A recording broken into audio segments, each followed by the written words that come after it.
9h, Europe 1 matin. Europe 1, il est 7h10. Votre invité ce matin, Alexandre Lemaire, est Jérôme Fourquet, directeur du département opinion et stratégie de l'IFOP et auteur de Métamorphose française aux éditions du Seuil. Bonjour Jérôme Fourquet.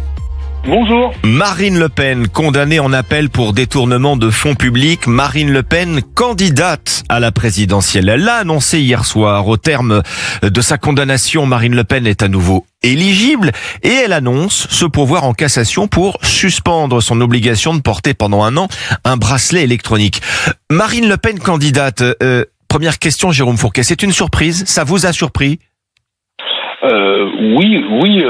Oui, bien sûr.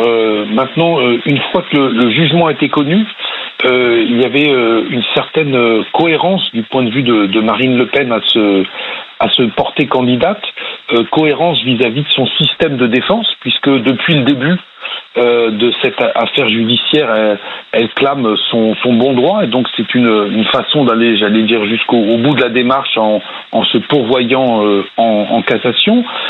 Cohérence ensuite dans son image.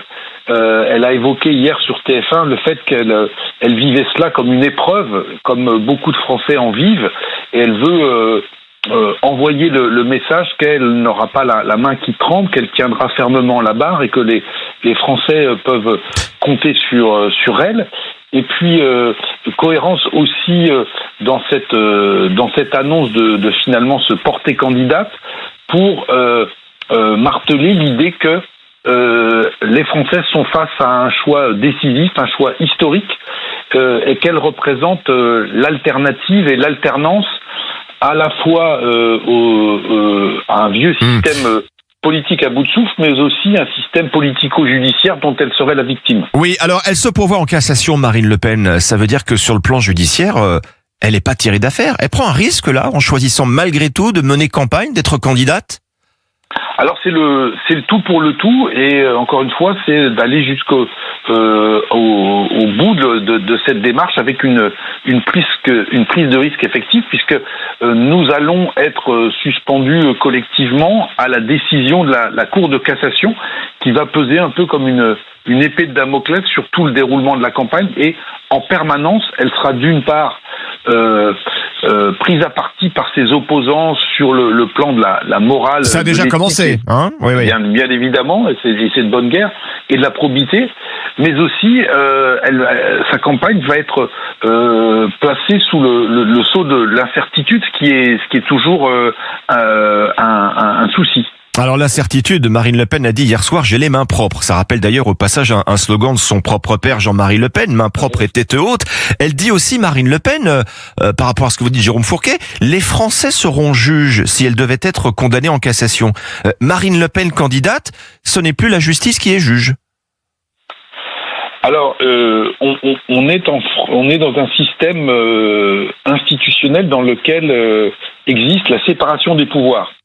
Et c'est ce à quoi elle renvoie en indiquant que la justice avait parlé, mais qu'elle se plaçait, elle, sur un terrain politique, et que sur ce terrain politique, en démocratie, en dernière instance, c'était le peuple qui tranchait, le peuple qui était souverain.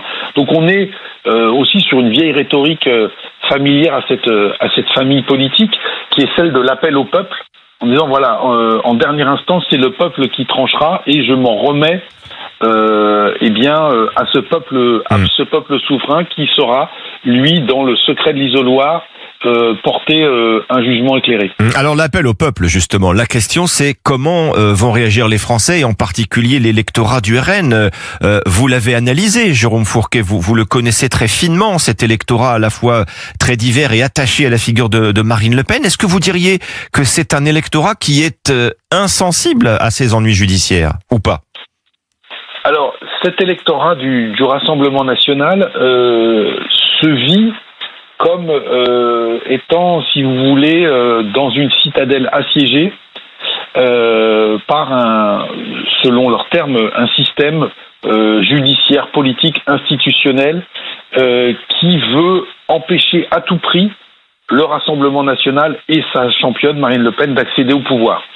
Cet électorat, par exemple, a très mal vécu l'entre-deux tours des élections législatives de 2024, avec la réactivation du Front républicain et le désistement de plusieurs centaines de candidats de gauche et de candidats macronistes. Et il estime, cet électorat frontiste, qu'on lui a volé sa victoire à cette occasion-là.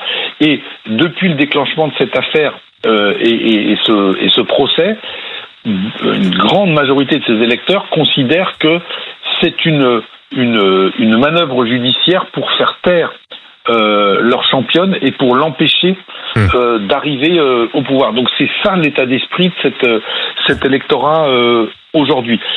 Nous n'avons pas, c'est un fait, c'est une situation inédite, donc on n'a pas de point de comparaison stricto sensu pour voir quel va être l'impact éventuel de cette décision de justice et du choix de Marine Le Pen de se porter néanmoins candidate, mais on peut toutefois se référer à ce qui s'est passé au printemps dernier lors des élections municipales à Perpignan. Oui. Perpignan, plus grande ville dirigée par le Front National avec Louis Alliot, maire de Perpignan. Louis Alliot qui a été condamné au même titre que Marine Le Pen dans cette affaire des assistants parlementaires européens du Rassemblement national.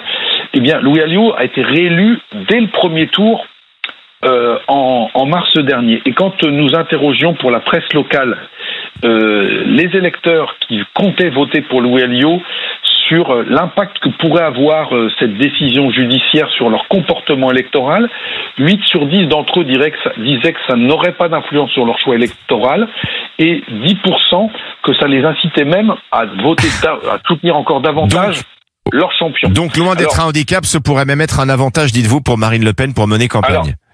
Alors un avantage, c'est peut-être aller un peu vite en besogne, mais en tout cas, ça va permettre de souder son électorat de premier tour derrière elle dans un discours très anti-système.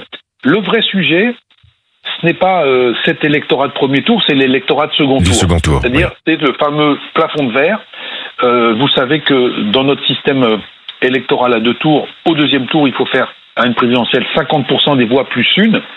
C'est un véritable tour de force. Et si les enquêtes d'opinion montrent que Jordan Bardella, comme Marine Le Pen, bénéficie d'une dynamique très porteuse au premier tour, se pose pour le Rassemblement national depuis toujours la question du second tour. Et dans ce cadre-là, cette décision judiciaire peut poser un problème pour aller chercher les quelques centaines de milliers de voix qui manquent pour aller jusqu'à 50%. Voilà, Marine Le Pen et Jordan Bardella qui font campagne dès ce matin sur le marché de la Flèche dans la Sarthe, ville remportée par le RN au municipal. Jérôme Fourquet, directeur du département opinion de l'IFOP, merci d'avoir été avec nous sur Europe 1 ce matin.